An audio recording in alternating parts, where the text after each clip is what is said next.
I was encountered by forceful, very goodness. Millions of kinds of things, of which only one is necessary. Flavors, species, culture, dance, beauty, love, kindness, goodness. I got angry when I read in the book of Genesis that God said everything is very good. I was furious about that because it was categorically and obviously not true to me because of where I was at the time. And I lost myself in opening encyclopedias and Wikipedia and exploring the absolute ridiculous, copious amounts of goodness in the world knocked me over.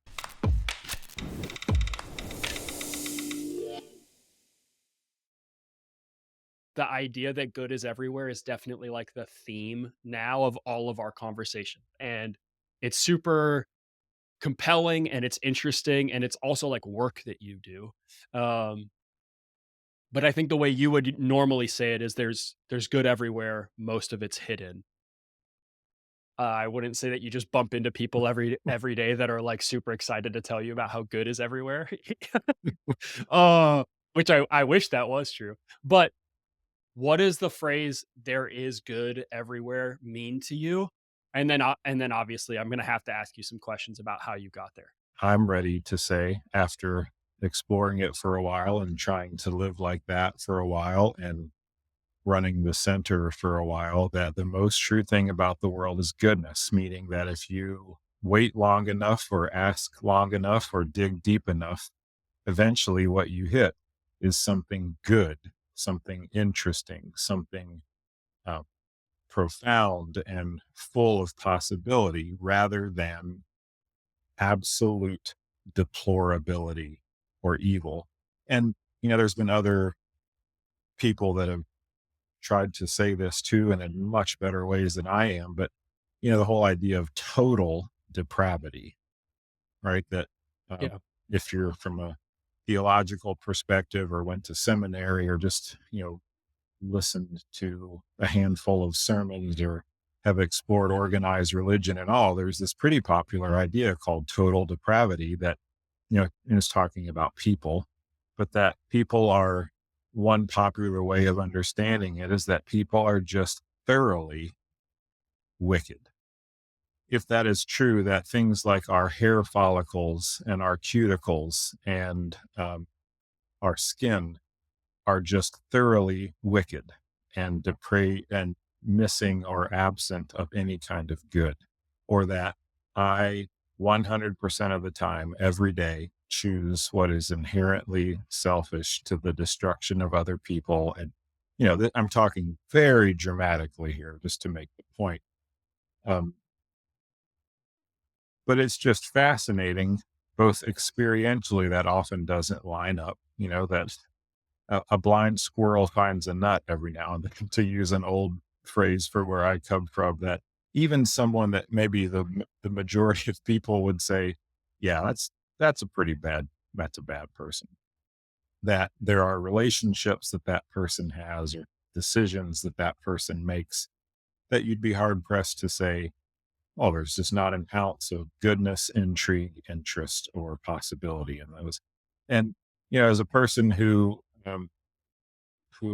claims to be a Jesus follower, I think it's even more interesting. And this is how the Sinner kind of started, that just kind of being curious about the sort of the Christian biblical story, that the Christian story does not start that way at all. Like it's just blatantly the opposite of that, that the first page, the opening chapter of the Christian God story, all God is talking about is goodness. It's good. Right. It was good. This is good. And that's good. And this is good. And that's good. And then not just that, but a certain kind of goodness, very goodness. And it's sort of become, maybe that's another way to say what you and I have talked about. There's goodness everywhere. Now, what in the world what is very good? And it's just kind of become an obsession, a joy, a delightful curiosity of mine of trying to unpack what that meant originally. And more importantly, I think to your question, what that means today. Like, is it more true that is it more true, or is which one is stronger? Is good or evil stronger? Has human wickedness and selfishness destroyed all the goodness in the world or not? And it just seems like it hasn't. You did not always think this way. There was a place that this was born out of that I don't wanna put words in your mouth, but it seemed that it was quite the opposite, where you were pretty much in more of a place where you were going, "I don't think this is good. I don't see a lot of goodness." Tell me about your journey a little bit from where you were when you looked at whether it was other people, yourself, the world, and going, "I don't see goodness." Like, what was that low to a bit of, like, that turning point? Because I think there would be a lot of people who maybe, listen to this, and we can talk directly to them after you share this, but, like, who would just be skeptical by nature because they're not even sure where to start, but it's I would say for me and for you, it wasn't like it just started there where it was like, "Oh, yeah, I just got these, like, rose-colored glasses on, and, like, there's goodness everywhere, and we're gonna ignore the things that are seemingly bad about everything." That's not what you're saying. I know that, but, like, yeah, you're just share your journey a little bit there. Well, I remember some of the kind of beta test days of the center for play and exploration. We had some kindred spirits together that at that point, I think it's safe to say none of us were actually convinced of this yet. We all were just curious about it together. And we had sort of an opening dinner together. And while we were having this opening dinner to start a time of playing and exploring with the idea that the most true thing about the world is its goodness, uh, we, America and other militaries, were bombing Syria. Is this one of the stories you're Mhm. talking about? Yep, And yep. and there was already in the room and around the table this kind of latent, or not secret, but it wasn't front and center feeling that should we even be doing this? I mean, is this appropriate? Um, Fine dining and taste and culture and nuance and food prep and culinary delights and that kind of thing. Given the status of the world, is that appropriate? Shouldn't we be doing something better to help? That conversation was starting to emerge. And it was driven by the fact that mere hours ago, if not even while we were sitting there, we were bombing neighborhoods in Syria.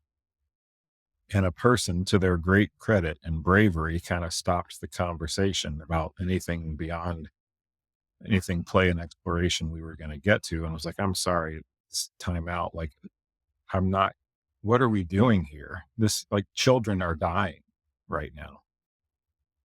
What are we doing here? How dare we play or talk about hidden goodness? I mean, children are being harmed. And you talk about us all of a sudden we're just in it, right? This is the question that we all had, and we didn't realize it. And as a teaser or a reference back to what we were talking about before, this to me is another flavor or shade of what's more true, what is most true. Is violence, wicked, and evilness and selfishness more strong, more true than kindness, goodness, love, celebration, beauty, etc.? And we kind of wrestled with Mhm. it for a while. And I just remember somebody there starting to ask questions about how long did we think it took before the first child in Syria did the first non wartime thing. And we was just like, well, a bomb goes off and a child is just their life is ruined and destroyed. And we kind of kept pressing into that. And we realized that nobody was ready to say this experience with them or in their life has absolutely eradicated any sense of goodness, hope, beauty, or childlikeness in their life? In other words, is it possible to see something or experience something that completely and absolutely rids you and your life of goodness? In other words, I'm trying to say this different ways because it helps me get a grip on it too. So please push, shoves, push back, etc. I think that it's universally true that even in a situation like that, when there's children involved with violence and trauma of some kind, far more often than not, perhaps every time, a child starts messing with something again. That, I mean, you can be as explicit about this as you like or as you dare to be, sitting in a bombed out village. Is it when? It's a question of when rather than whether the child starts tossing something again or throwing it at something or seeing how long they can do something. Like, you see what I'm saying? In other Yeah. words, it seems to be universally true across the world that it's just impossible to eradicate goodness and childlikeness, name it whatever you want, from the world, in the world, from a person, in a person. Especially, yeah, go So ahead. real quick, just playing the place of a student or like call me the devil's advocate for a Yeah, second. So in that point, there would be a there's so if Syria is getting bombed or like you could go name your war. Obviously, there's been plenty of things that have happened in the world since even that crisis. But so you have people that are dying. So there's a finality to that. Innocent people die. They don't have the chance for to experience that goodness again.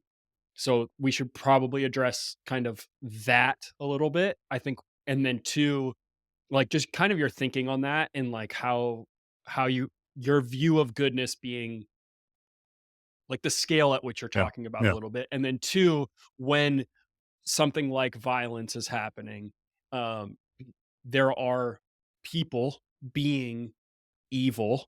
And so like how do you wrestle with the people that are doing that evil? Like where are you so I think those are the two things that kind of come up for me. excellent. Great question. Yeah. And I will name again and not only name, articulate. I'm, I am all in. I believe all this because of being a Jesus follower. And so certain aspects of Christian faith and theology have helped get me here. And then I think Yeah. so I'm wearing that on my sleeve and I'm hoping and counting on you and other people pressing me on that and saying, just like you did, what about this? What about that? So starting at the end of that and coming backwards, I think the best understanding of sort of Christian theology and the best flavor of it is all about this idea of resurrection. And so the finality of death, while I understand what we usually mean by that, what is almost unbearably fascinating and tickling to me is that even a word and an idea like death, it seems to me, in the mind of God and in the being of God is almost with a little wink, wink, nudge, nudge. Mm, And I think none of this, your question is profound and brilliant, Benji, because I think you're right that at some point, if some little shade or hue of goodness is there, but it's only temporary, meaning it dies with you. That in other words, at some point, everyone and everything is going to die and be burned up, and it's just that is a categorical routing of goodness, right? Evil wins, at least nothingness wins. Like if all the good stuff of the creation is destroyed and annihilated and disintegrated, and if every human being dies and decays and turns into nothing, yep, you're absolutely right. That is the next question.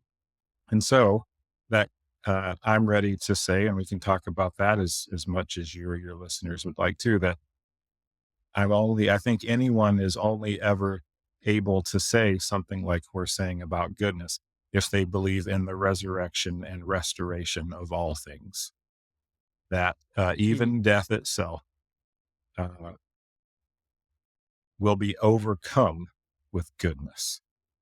And I think we can talk about forms of death and reincarnation and restoration and reiterations and all.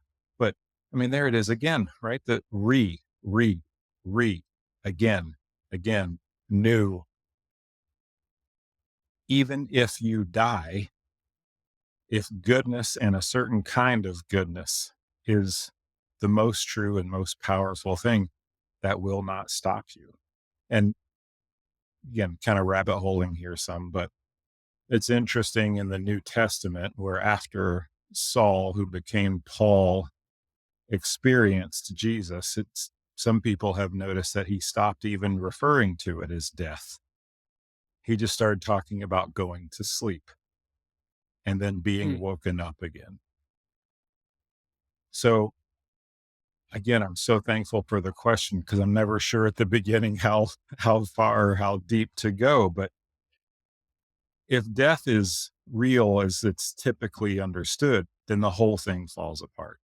If resurrection is true and real for everything, everywhere, everyone, everywhere, well, now we're talking. Like this is actually good news. And there it is again. Like the whole idea of proselytizing or evangelizing as being good news. But as your question betrays, a lot of what's being heralded at the end of the day, there's probably better stories out there. And to people's great credit, they can sniff through that. You know, they go, wait a minute, just like you did. So I know people who enough violence has happened to them that they are not who they used to be. And that child is not a child anymore if they're even still alive. And I am I think that goodness, God's goodness is good enough to surround all of that, come in underneath all of that, and restore all of that again. Which to the next part of your question, which might even be more my favorite than the first, thinking about the absolute destructive, painful, traumatic things that we and other people have been through. If this is true about resurrection and ultimate goodness winning and all that, what would what would need to happen for every part of that traumatic experience to be restored? You know, if you think about your worst enemy or the person that has hurt you the most, not on speaking term, you know, whatever, there's 100 flavors of it. What would have to happen between you and that person for you to be good again? And I think if this holds any water at all, then that is exactly what God is going to do across the board with everyone and all that that means. The conversations that would have to be had, the punishment, the consequence, the healing, the time, the I mean, in one sense, it's a tale as old as time, right? Like the conflict being resolved, actually. Mhm. And if we're not Yeah, like not yeah. some, it's not a happily ever That's a very after. different Yeah. thing. Yeah, a very different thing than like a we like this can't be restored, so we throw you in prison for a Yeah. while. Or this can't be restored, so we're just gonna kind of make this person disappear. Like there's so many thoughts that were coming up as you were saying this. I think what I have to say here as a caveat to because I know there's just different types of people listening. There is a need, like if you're coming from a Christian background to one, Dave, what you said, it you have to actually begin your theology in Genesis 1 to get the goodness back into the picture. But then you also have to ask yourself, and this is coming from somebody who has been all over the map and like I struggle to say like what am I when it comes to like what I believe. I don't know if I would even know what to say to answer that question. I do know that it's far more the only version of God, I'll put it this way. The only version of God that I think is worth exploring, worshiping, um, is one that created things from a place of goodness and love and ultimately will restore all things to goodness and love. Because if you can't get all the things to their right state and you're an all powerful God, then what are we worshiping? And if all things are not restored and beautiful, what are we doing?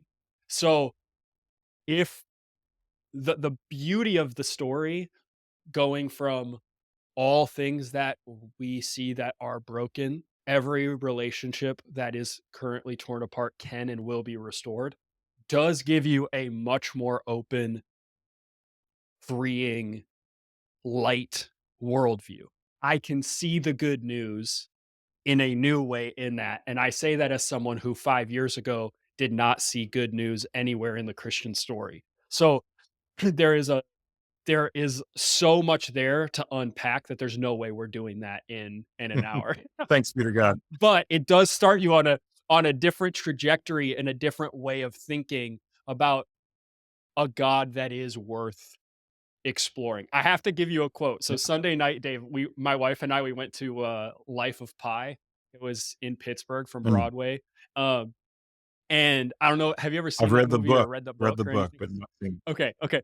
My favorite line in the whole thing, he says, "It is not atheists who get stuck in my craw, but agnostics. Doubt is useful for a while. We must all pass through the Garden of Gethsemane, but we must move on. To choose doubt as a philosophy of life is akin to choosing immobility as a means of transportation." Wow. No way. Is that in the book? Oh, I it's wonder. yeah, it is in the Oh, book, and man. he said they didn't say the Garden of Gethsemane line live in the play, but they said the rest of it, and as soon as they said that, I took Sydney for her birthday, and I had to turn to her, and I had to say, "I promise I didn't know that this was in here. I This was not a She's like, theological enough, decision to show enough, up at this Benji. point." Stop it. Yeah, yeah. She's like, "God, you took me to a play for on my birthday for your own benefit." I was like, "No, I swear I didn't know. I didn't." Love it. But I just think that's so beautiful and beautifully said, and I think to bring it back to what you were saying, even like resurrection's in all of our stories. It's somehow stuck in all of us. And I think even at a base level, if we can't get ourselves all the way there to believing it, and there's plenty of times I can't even get myself all the way there to believing it, but it is the most encouraging and inviting story to look into. It's the one that something in us says, like, yeah, there has to be more goodness here. And I am more and more convinced of what you're saying that at the bedrock, yes, there's so much that's screwed up. Yes, but like the general arc of everything, we're on our way. That's where I'll leave it. Amen and hallelujah. Yeah, you're saying this better than I am. Uh, Isn't it interesting too that the people that quote unquote, I'm doing air quotes, but if you're listening to this, you can't see me, that leave faith, right? Leave the faith. It mhm, just has struck me in the last couple of years that the reasons that they do so are so whole. They're so sound. They're so mhm, understandable. They're so good, right? So you're telling, just to reiterate what you're saying, the idea of being invited, if not even commanded, to worship and adore a father who has people that he's torturing in the basement. And people are like, it's a pretty good am reason to I leave. understanding that correctly? And someone in authority saying, yes, yes. And they're like, thank you. Yeah, blessings. Have a great day. And they leave. And so they should. It's impossible. And in fact, I have friends in the mental health profession who would say that might be the most helpful thing, healthy thing you can do, and is a sign of recovery. And I mean, it's anecdotes too, like guys like Mark Twain, Sam Clemens, who left the faith over the idea of heaven. And it turns out he was right all along. And these people that have left were right and good to leave because I think, Benji, isn't it again, we're talking about goodness again. This is making the point all over again. Case or example. I know that it seems ungood or unjust for God to punish someone eternally in conscious torment. Or I know that it seems ungood for a parent to not only allow, but even will and enjoy the death and torture of their children. But you just don't understand goodness, right? So I guess I need to Yeah. say, sure, is it possible that when God says good, God means something that's actually evil? Maybe that's true. And if that's true, then I'm not changing my position either, right? Because that's actually not good, Mm. that's evil. And the whole thing starts to fall apart then because of this idea of getting the beginning right, the creation story, the creation myth, if you will, that a God who is so good, God cannot contain God's self and starts making things. I got angry when I read in the book of Genesis that God said everything is very good. I was furious about that because it was categorically and obviously not true to me because of these examples of where I was at the time. And I lost myself in opening encyclopedias and Wikipedia and exploring, just going exploring the number, the kind, the variety, the diversity, the absolute ridiculous, copious amounts of goodness in the world knocked me over. I was encountered by forceful, very goodness. Millions of kinds of things, of which only one is necessary. Flavors, species, culture, dance, beauty, love, kindness, goodness, that all any good thing flowing from this good creator and is in such a kind and in such a form that it is literally endless.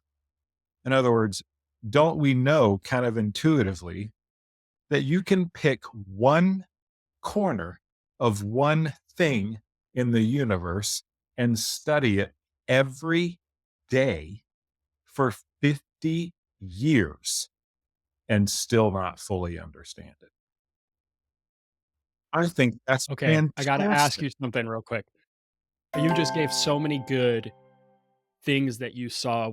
I wanna get, like, more Oh, yeah, yeah. specific for a second. Where do you see goodness right now? What are the things that obviously, you could look anywhere, but, like, to Dave in February of 2025, when just get really specific. Like, I'll tell you a few while you have a chance to Yeah, yeah. think about it. Like, I see goodness in my son learning how to walk and his curiosity about literally everything, even things that are gross. Like, he's gagging himself right now because he just wants to figure out, "Oh, what happens if I stick my finger really far back into my Yeah. mouth?" I see beauty in goodness in my dog's unconditional love, and the idea that there's other living things that are doing life with us that we can't talk to, but somehow the presence alone is good enough. I see it in the song "Never Been Better" by Ben Abraham. He didn't sponsor me or anything for this, but you should go All listen right. to it. Incredible song, and I hear it in music all the time. I think about, waking up really early and sitting in quiet, and the idea that the absence of sound is still beautiful. Like, you're sitting in finding a space where you literally can't hear anything, and something about that to us, the absence of things, becomes beautiful. And that's like what we call meditation or prayer. Like, there's beauty in emptying the container. So when there's nothing, there's still goodness, which is strange to think about. And then the last one I wrote down here is I see it in the opposite of the silence. So in the airport, when there's a million people that I Yeah. don't know, will never know, some of them are stressed outside of their minds. Some of them are carrying way too many bags. Some of them are just enjoying a meal, whatever it is, but you just see so many different types of people. And I can't help but go like, I don't think I would agree with everybody here. I don't think I would get along with everyone here, but Mm. there's just goodness in these people. And like, I can't help but just be like, man, this is good. You old rattlesnake. Yeah. Oh man. I guess I just want to pause and recognize that I'm struggling not to come up with something, but where to start. Because uh, I challenge you, my friend, and any of your listeners to throw a rock in the air, and wherever it lands, go look and start, and it will be there too. I promise.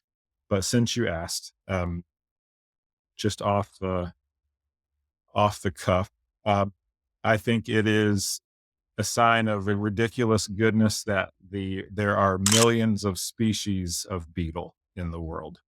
And I don't mean millions of beetle, I mean millions of species. There are literally millions of kinds of things, kinds of one thing. And that, again, you could pick any half of one of those and study them for your entire career and never fully understand it. I think it's also a sign of goodness that the best teachers are the ones not necessarily who spark this in us, but who have been studying something themselves for their entire life and career. And they are the first to say, I have no idea. I'm just getting started. They're like fascinated by it, and there are multiple PhDs deep into it. And they're like, I can I come back tomorrow? Uh, kind of deep, um, deep, dark, mysterious things fascinate me or signs of goodness. This the very idea that goodness could be hidden, that it's not like readily available, obvious, like that you have to go digging for something is fascinating to me. Um, and that there could be something there that things could be in potential form rather than fully realized form, I think is like, Double click on that, because I think that's actually, like, really important, because there's things that just, like, immediately awaken wonder. I think as I rattle off my list, most of the things on that list are gonna be like, yeah, of course you're gonna see beauty and goodness there. Take me to some of those places where you're like, "I have to go digging a little bit," because I think that begins to help people do the okay. exercise of I like your analogy, throwing the rock and hitting something. Yeah. Again, I'm coming from a starting point and an assumption of some kind of uh, intentional creation or creator, right? The multiple ways that God or the source of goodness could have done this. A great one to me is cell phones, right? That asking ourselves, did God create a cell phone, or do cell phones kind of happen readily? You know, you're walking along 100,000 years ago, and someone hears ringing and looks under a rock. Yes. Hello, and there's like somebody on the other. No, like, and that would be a form of goodness, right? Kind of God or the creator handing us something that's all done already. By hidden or potential goodness, I mean things like cell phones is a great example. To me, it is infinitely better. It's good to have the potential for things hidden or embedded into creation with the explicit invitation to us to go explore them and unlock their hidden potential than it is for God to hand it to us. I went a little bit Mm. crazier when that penny dropped. You know, this again, early in the creation account, this mandate, this command by the creator to us humans, go cultivate and steward this creation. And by the by, wink, wink, nudge, nudge, 99.9% of the very goodness with which I have made the world, I hid, and it's embedded. And that could be awful. That could be cruel. That could be coy. It could be elusive. But it turns out, and this has made all the difference, that I hid it because I'm a good parent and I love to give you gifts. And it's so much better for you to cultivate and play and explore and bring these things to life for the flourishing of people everywhere and the goodness and celebration and worship of God. Dot, dot, dot. Of course, the difference between exploitation and exploration should be named and talked about, but I think we've kind of hinted at that already. How this invitation or the way that God made the world has opened it up to harm, how we harm each other. The other one, maybe the last one I've seen, just with our divisive nature these days of us and them and red and blue and just the super strong polarized state that we find ourselves in America after the election and even way before. This idea of your enemy becoming your friend or even becoming less your friend, that it's fewer and farther between these days, but it's happening. And it has been happening for eons. And again, kind of back to that question of what all would have to happen and be real and true for you and your enemy to not be enemies anymore. And I stumbled across this quote. Do you know the city of Seattle is named after the chief of the indigenous people that used to live there? So Seattle was the chief of the Suquamish. I may not be saying that right, but the city is named after him. So he and his people were living there when people that looked like me came and took it from him and from them. This couple sentences, but might be worth the time. This is an example of goodness to me that happened a while ago, but is still happening every day. One thing we know, which the white man may one day discover, this is Seattle talking, something that my people know, he says, that one day the white people will also discover. Our God is the same God. You may think that you own him. He's talking to us now. You may think that you own him as you wish to own our land, but you cannot. He is the God of humanity, and his compassion is equal for the red man and the white. The earth is precious to him, and to harm the earth is to heap contempt on the Creator. Ooh. Even the white man cannot be exempt from the common destiny. This is my favorite part. We may be brothers after all. We shall see. That to me, I love how he teased at the end. Like, again, I see a wink, wink, nudge, nudge there. And everything he said before, he's saying, oh my gosh, this is so frustrating and so hurtful and so painful. But there's only one God. There's only one creator. The acknowledgement is what's so big Yep. in that. It's because I think that's where, for many, I'll include myself in this, that's where the breakdown is like, we're not gonna a flaw in the types of churches I grew up in was like, it felt like we had to figure out a way to ignore how evil certain things are just to, and like that's part of even the prosperity gospel paradigm is like God's just there for your, like goodness, and it's going to be more and better, and like don't pay attention to that, and only positive thinking and whatever.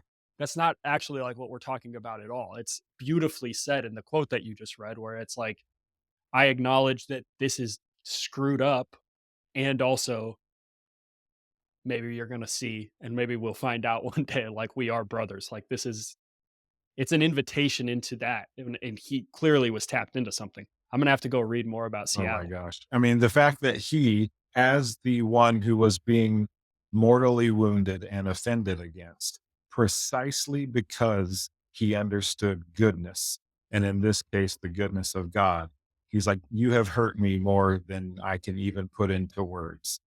But there is one creator and there is one good creation. And we will see, won't we, that you are actually my brother. And all that you're doing to me right now, because we have the same father and we are siblings, we will be brothers again. We will see. It's profound to me. And The stories like that, you can't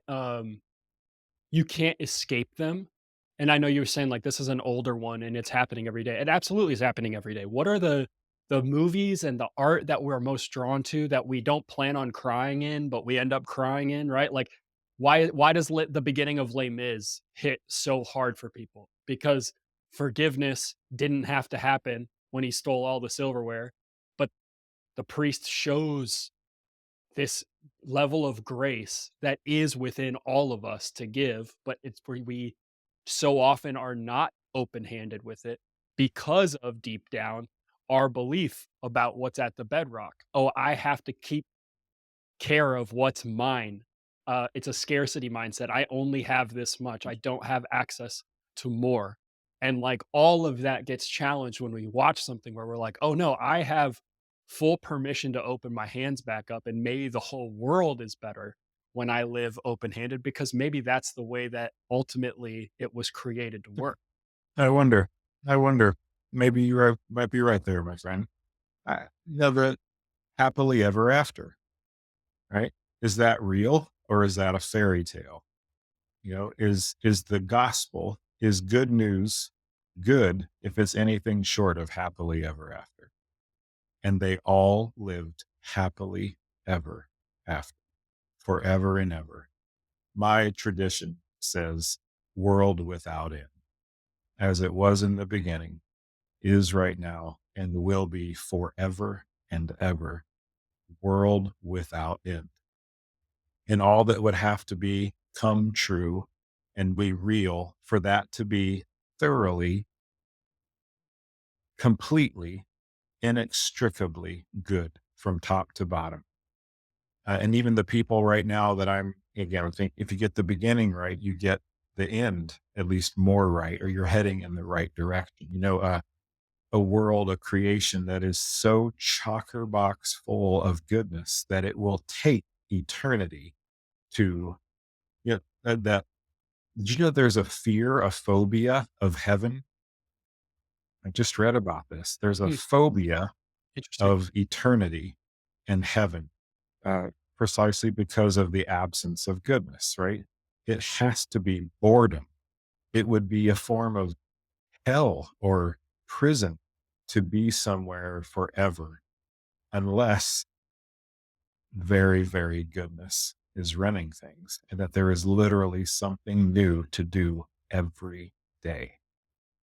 And until Yeah, it's a misunderstanding of like, because I get that, the boring, imagination of heaven, where it's like the traditional, white version of God, where we're on the clouds having to sing constantly or something, where it's just such a boxed in, like, streets of gold, everything's perfectly clean.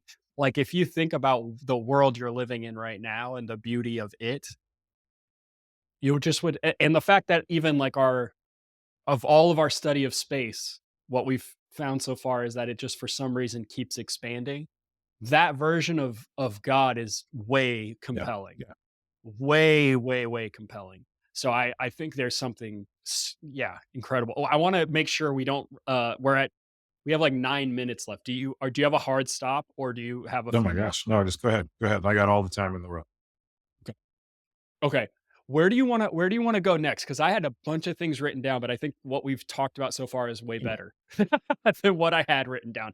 What feels, if you're introducing someone to this idea of goodness, they're walking with us so far. I think we're giving people a taste test.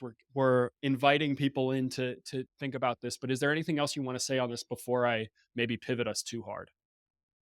I don't think so. I think it's just reiterating different flavors and um, forms of what we talked about before. I think the idea of inherent, complete, fundamental bedrock goodness is is the best and also the most true starting point for human work and life in the world. And the Center for Play and Exploration does two things, and that's all. And the first one, wherever we are hired or brought or conversed with or anything, is to try to help adults remember that old truth that the world is Hmm. still ridiculously good, eternally, completely, wholly good, and that the best tool we have to explore it is this thing called divergent thinking outside the box, this muscle that the creator gave us to unlock hidden potential in ourselves and others. And that those two things are all that we do and that I kind of care about these days. So no, I would kind of, after saying that, I want to hear your questions and where you want to go next. Well, you took it to a good place because I did want to ask some questions on divergent thinking and just getting curious. Um, I think first you probably need to define a little bit what do you mean by divergent thinking? I think everyone would get behind the idea that when you were a kid, there was a different way and an ease to believing in goodness that then has to be recovered. Hits us at different ages in our adulthood, but I definitely have uh I get that experience.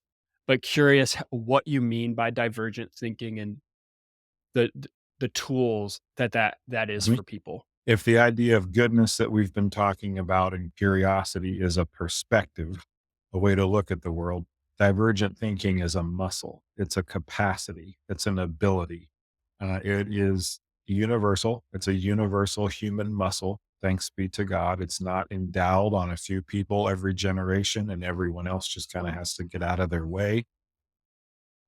It is a universal muscle. It sits in the kind of front temporal part of our brain. It's an ability, it's a muscle.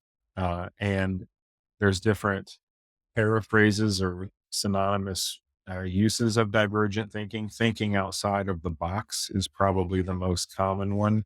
And what that means is just the ability to think of multiple solutions to a problem or multiple ways to do something.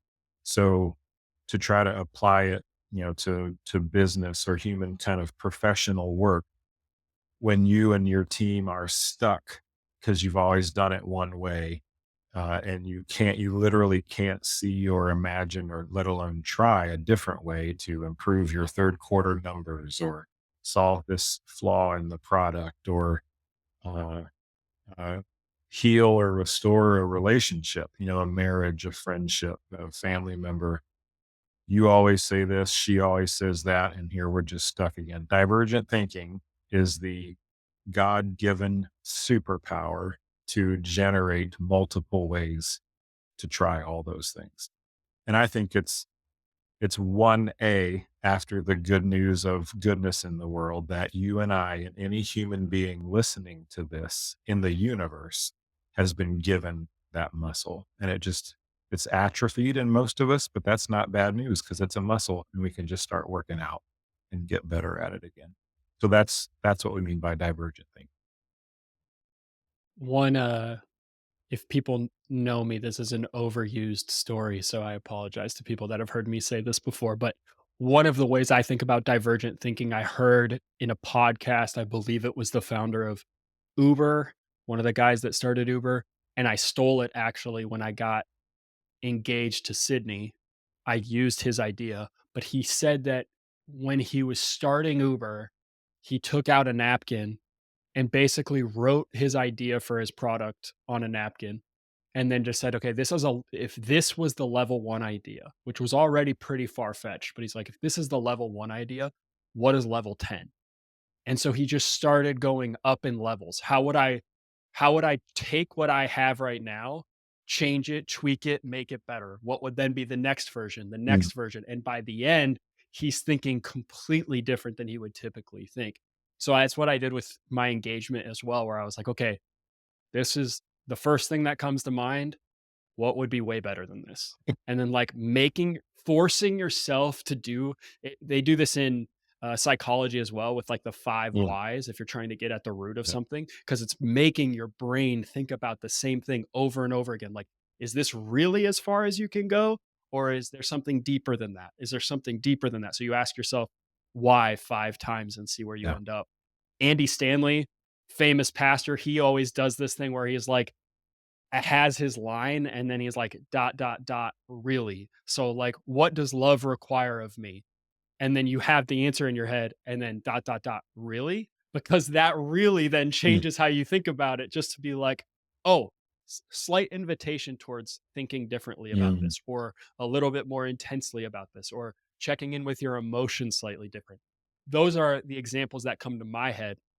They're not perfectly going to match, maybe what you're thinking there. So what are the things that people may practically do to help the muscle not be so Yeah, atrophied? I'll say 2 that are entry level and universally accessible, and eventually wildly helpful. So I'm really excited about how easy these things can be. to try, but then the fruit that you see from them. And the only reason these exercises work, or that divergent thinking ever gets stronger as a muscle in ourselves, is because it's all the reason it doesn't work is predicated on shame or the fear of failure. So the reason that the Mm, vast majority of us come up with this few possible new things to try or do is because we're afraid of being wrong.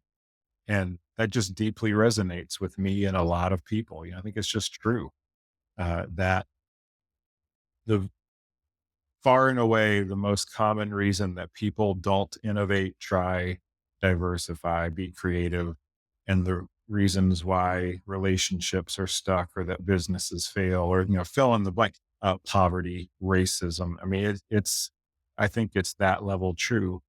Is that either an individual or a little group of people or a culture or a team, whatever? Um, there is a fear of failure that's paralyzing. So, just with that as a precursor, these exercises are all geared toward turning down the voice of shame or excessive critique in our lives. In other words, that'll never work. You're an idiot. Who do you think you are? We don't have the money for that. If you say that out loud, you'll never be invited into this team again. If you say this, you'll never be on Benji's podcast again or any other podcast. Um, mm. who do you think you are? Don't you remember the last time? Da, da, da, da. So to fight against that, I would encourage people to try some flow state exercises with a piece of paper and yourself, intentionally alone with just you and your own thoughts. We'll start very, very close to home and go out from there. Write down the first 10 words that come to your mind, and then try that exercise, the first words that come to your mind, for like 30 seconds, 45 seconds, a minute, thoughts, ideas. And what you'll notice is you internally start critiquing or judging words that come into your, I can't write that down. That's inappropriate. Or that's a bad word. Not vulgar. It might be, but you decide that's not a word. That's not good enough. Dave or Benji won't like that word. And it's fascinating because no human being is ever going to see it. It's completely in your own dome that shame voice or fear of failure is critiquing you. So you just do it over and over and over again to the point when it's called flow state, because the barrier of shame is lifted and it just flows out of you. Dot, dot, dot, six. You got, The Artist yeah, Way, have you yeah. ever heard of Morning that? pages. Morning Yeah. Pages? Very Very much in a similar. similar I vein think there, where it's, I really think helpful. Julie, I think I would love to hear what her end game for that is, because this for the center, it's purely eradication of shame or fear of failure. And for her, I think it's an Mhm. awareness, or I practice that as well. Yep. Awareness, intuitiveness, just hearing your own thoughts is so helpful. But doing it this way with sort of the play and exploration lens on it, you're trying to get less and less critique and shame. And if that seems like a frivolous, stupid thing to do, dot, dot, dot, 6 months from now, when you're in the board meeting and the person in charge comes in, it's like, we are failing. And if we fail again, everybody goes home without pay. I need all your best ideas right now. Instead of crickets, the reason that there's crickets is there's extreme fear of failure in that situation. And it's your reputation and your friends, not reputation only, but like your livelihoods are at stake. So it's the same muscle needed then that you're exercising in this process. So we could do this and this is, what about that? What about that? And the blank page being filled is exactly what you need there. And then the other one people can try is the multi-use test. So 5-year-olds around the world were given the exercise of how many different uses for a paperclip can you come up with? And uh, 97 to 98% of, here's a encouraging stat for us, 97, 98% of the world's 5-year-olds are geniuses, literal genius levels of divergent thinking. And they tested the same kids again on this test. They tested them again when they were in fifth grade, and that number went down to like 46%. And so people thought, well, there it is. So you develop out of divergent thinking. And by the time you're our age, it's just gone. And more research has revealed that you don't grow out of divergent thinking. You're educated out of divergent, that you learn, oh, this is not helpful anymore. Categorically Sweet. untrue. So, um, it's another exercise that you and I or anyone listening can do: a paperclip, a pen, a chair. What are all the different uses you could come up with for this thing? And that again, you're trying to identify, well, I can't say that, or that'll never work. Or, and if you do that like twice, in other words, if you say, oh, I'm going to push back and write that down anyways, it's like doing 25 push ups for your divergent thinking muscle. And so you can imagine if you do this for extended periods of time, if you practice this, the muscle just gets ripped, like a ripped, toned, divergent thinking muscle.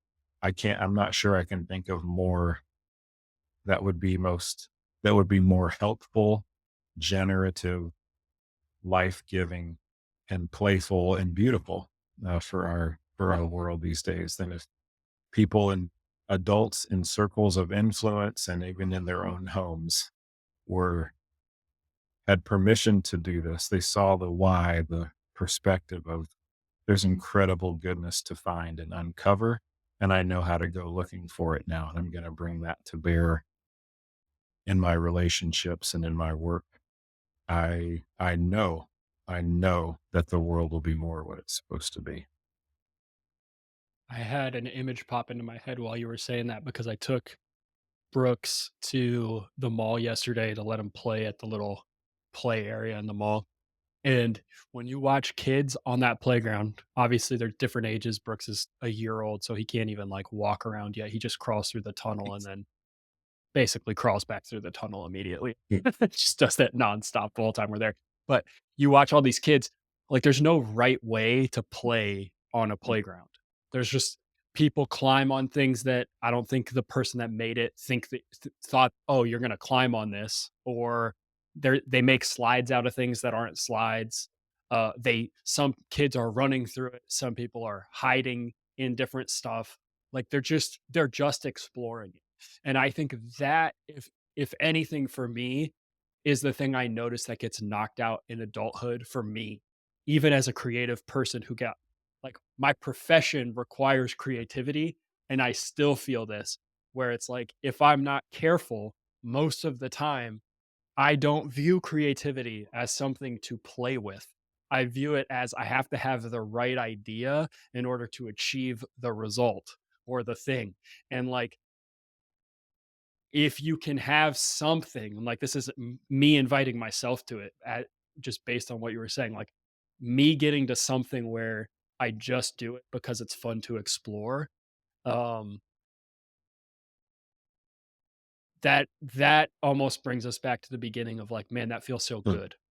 Like that feels like goodness is just running around the playground and making fun out of whatever you see and not assuming that it has to be a certain way or have a certain result. Like you have to, I don't know. That's the image that came It's a for me. beautiful image and it's profound and stratified, right? Because yes, it is true and it's good that it would be personally enjoyable. It's fun, it's delightful, it's a beautiful thing to kind of carefree and play with potential. But it's even more good. It's exponentially more good that there are a limitless number and kind of things to discover. So you could do that forever rather than like I did the slide 7 times and I found them all checked. It's literally Yep. endless, but even more good. It's gooder and gooder and gooder that it every, well, not every time, some of the time and random times it seems it's profoundly generative. It's fruitful, it's helpful. You know, a big critique I get when people find out this kind of work that I do is, well, that's really nice, like kind of pat on the head. It's personally enjoyable, but come on, we have big, serious adult problems here. And it is precisely this muscle and this perspective and this practice, this muscle that is going to solve the world's problems the best way. That playing and exploring with limitless potential could actually be also the most helpful, fruitful, productive, redemptive, generative thing in the world to me is mind-blowingly good news. That's very good. Mm, That it would be okay if it was just inside of my own life and experience it was good for me, like a Sabbath or a gift, and then it's over. Like, that would be really great. Well, thank you. But that it is literally endless in its iteration and its potential and that it unlocks more goodness for other people and they get to and I just keep doing this with my hands, just like you said a few moments ago. The creation is not finished. It is yeah, expanding. It's bigger now than when we started this conversation. And wow. I can get behind that. I'm in. You know, if God is like that and life as a human is about if that is the human job description, if that's the meaning of life, and I think it is, if we get the beginning right and the trajectory of the future, amen and hallelujah. And I'm in. I believe I love this God. I want more of this. And that this creation of God's is is waiting, is longing for us to start playing and exploring with it for the flourishing of our neighbors and the glory and celebration and enjoyment of this creator forever and ever, world without end. We were texting before this. This was supposed to be recorded like 2 weeks ago, and I started playing and exploring with all of the stuff on my desk.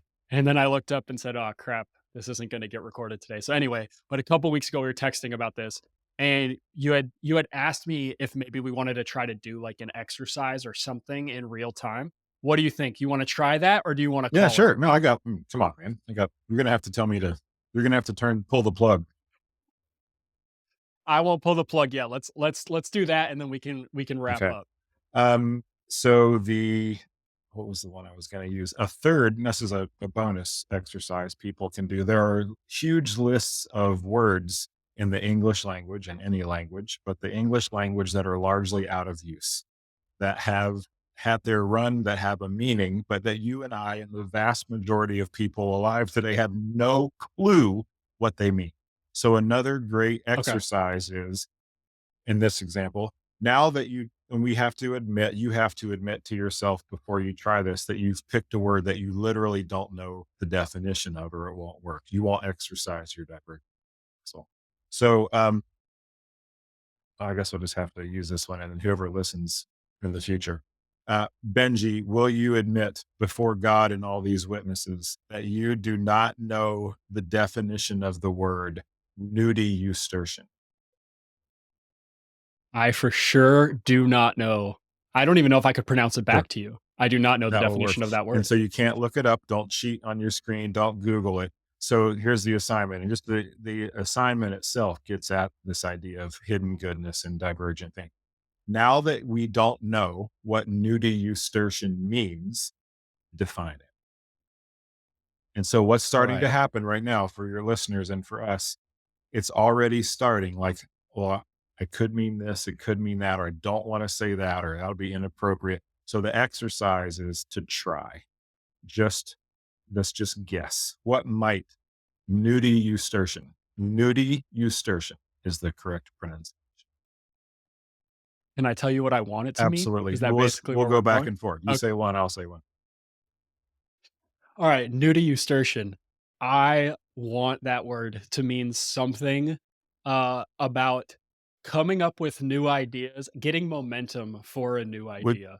So just the beginning of the word being new makes me think that. And then the end for some reason gave me the vibe of like, um, not I'm trying to think, like, inertia or, like, something so, like, bringing new, like, momentum behind a new idea. excellent. Would you use it in a sentence, please?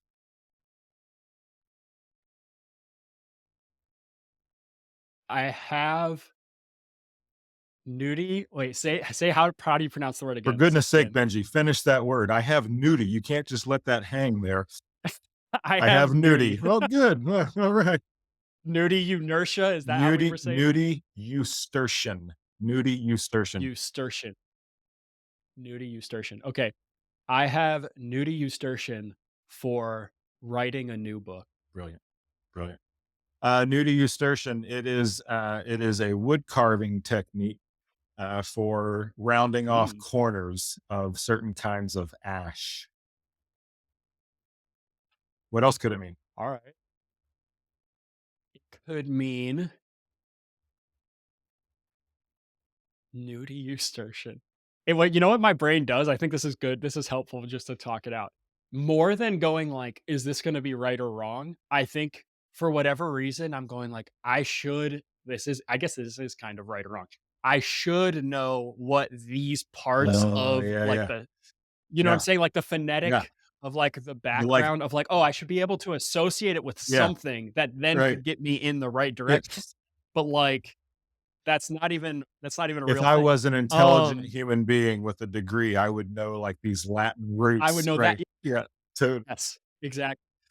All right, I'm gonna say that it's Eustachian is a cleaning technique for you know, like when your bathtub's dirty, you you it's a certain type of cleaning technique with some ancient oh, soap. brilliant. Of course. Of course. Nudistortion is a measurement of speed that refers to how fast information goes through a fiber optic cable. Nudie is a new hmm the newest fish species that they found in the depths of the Brilliant. ocean. Probably is.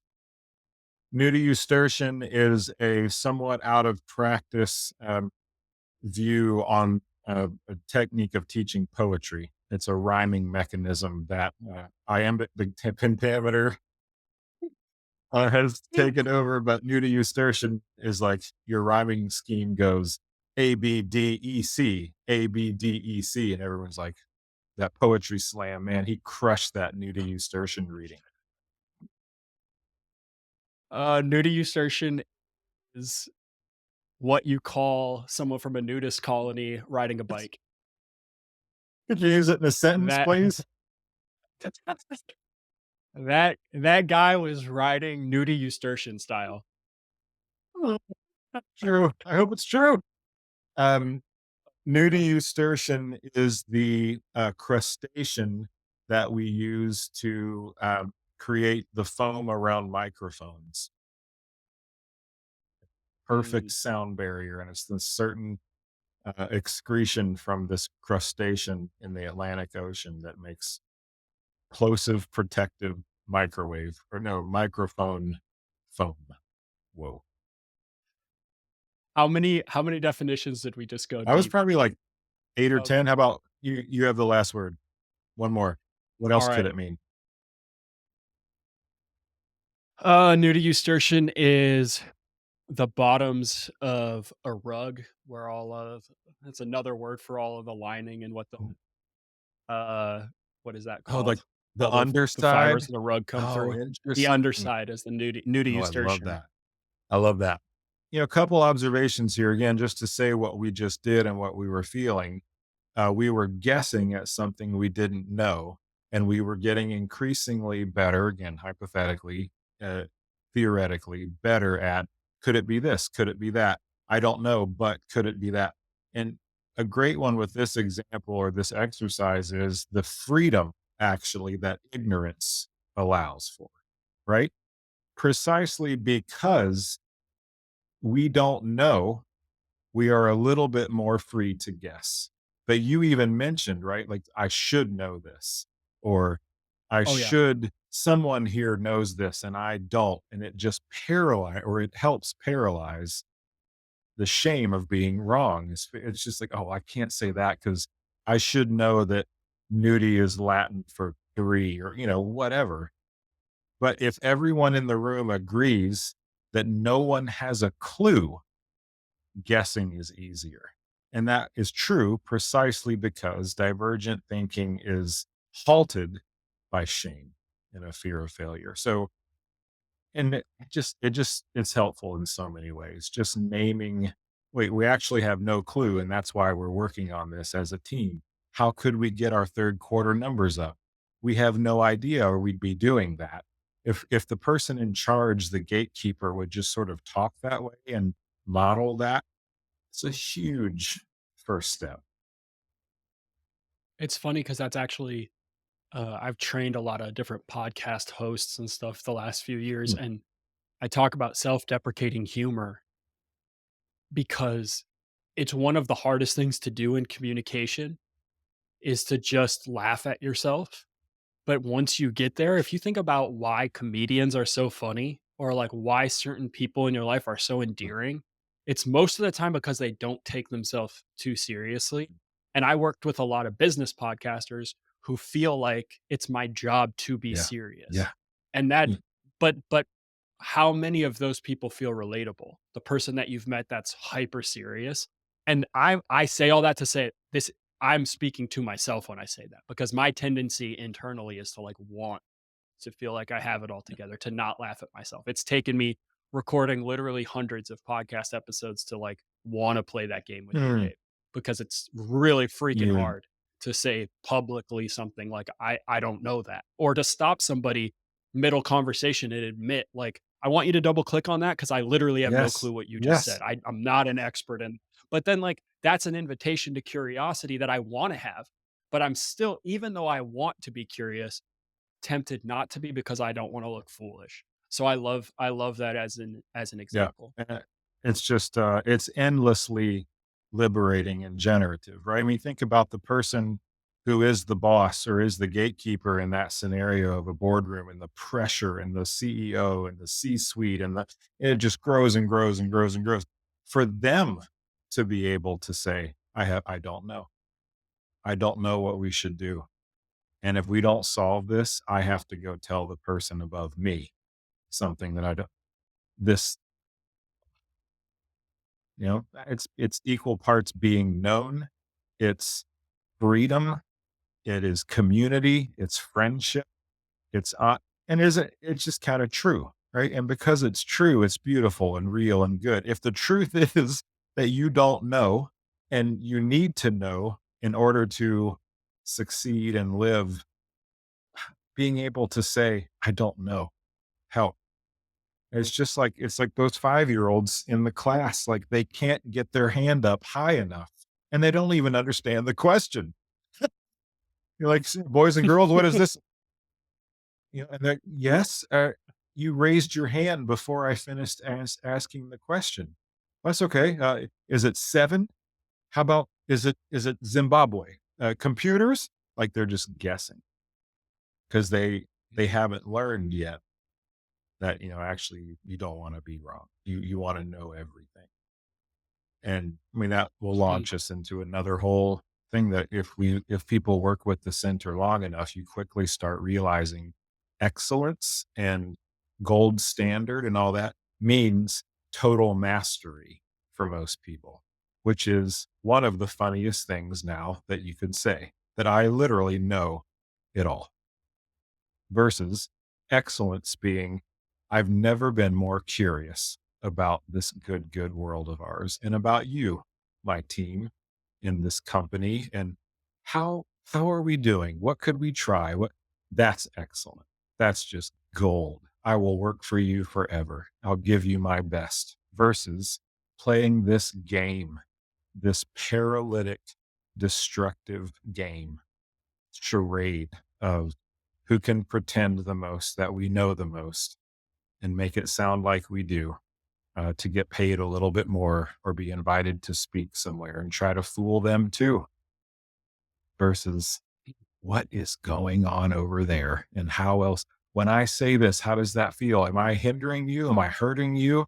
How can I get, here's an idea, a supervisor or a manager of a huge company who sees it as their goal to cultivate the goodness of their people.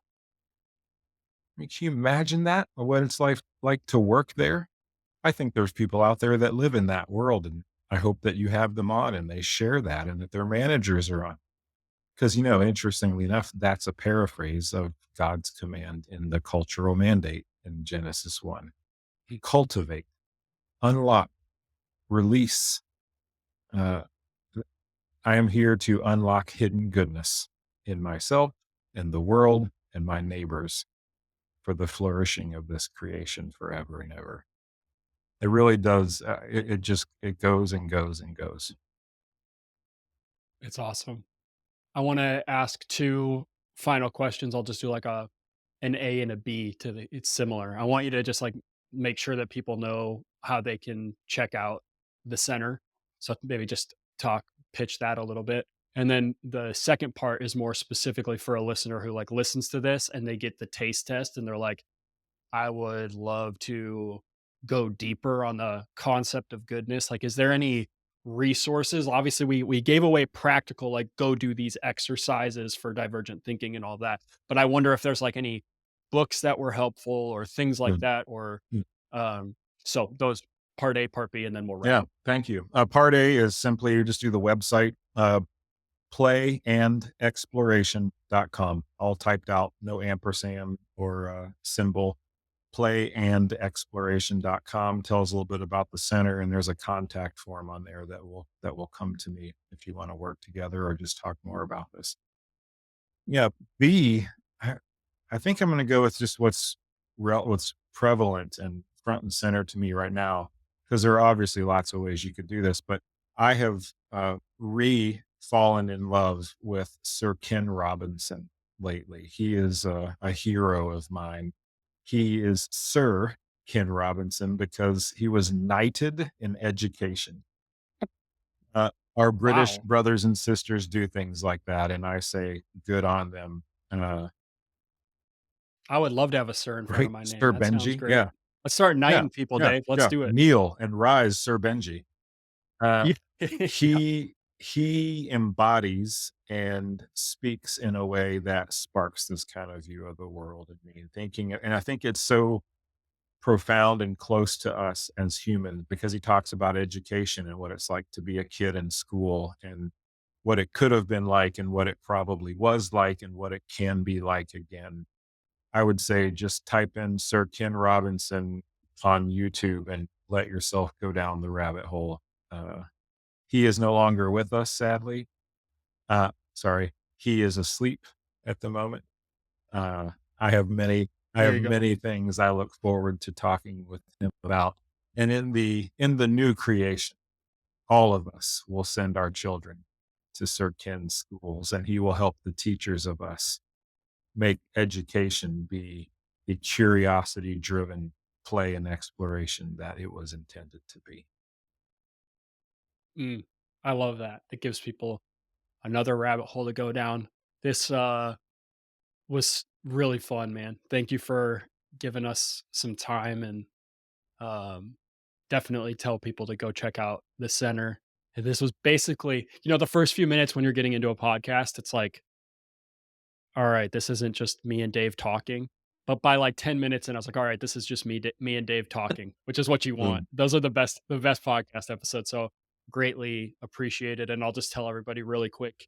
I know I haven't been putting out a bunch of like consistent episodes lately, but my focus really right now is on YouTube and Spotify. So um I don't really care about growing a certain audience or subscribers. I do care about how many conversations these can start.